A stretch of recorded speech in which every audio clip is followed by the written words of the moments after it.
So mga masarap na enjoy kami rito, may nakita ako kung isang kapatid natin dito mga master. Mga master namin. Pagano ko Padaan na master natin. Tawag na ako ha. Number na naman, sasayo kami, panoorin mo ako. Pwede ba? Pwede.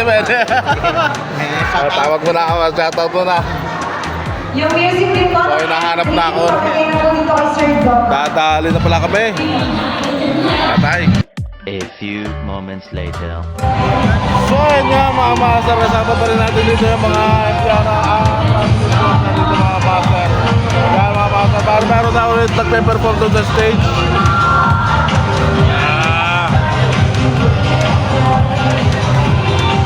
So yan ang group number 2 mga master, group number 4 pa kami.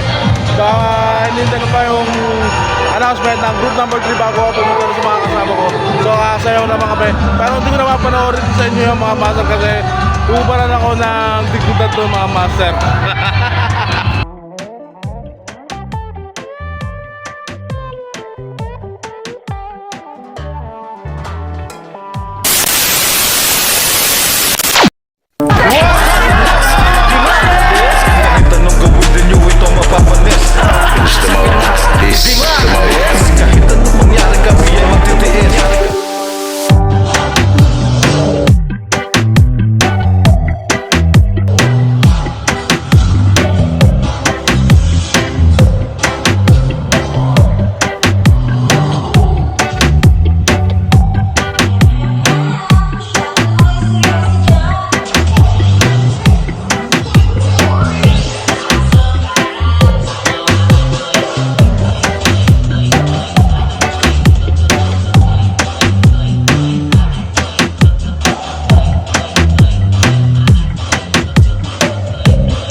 master, nagkanya-kanya na ng participation dito para sa Christmas party yung performance namin mga master. So, tapos na kami mga master, pero tuloy-tuloy pa rin yung event mga master. So, ngayon nga mga master, sasauli ko na yung mga damit na ginamit ko para sa pagsasayaw kanina. Tapos babalik ulit tayo ron mamaya kasi hindi pa ako satisfied sa iniinom ko para mawala yung hiya ko.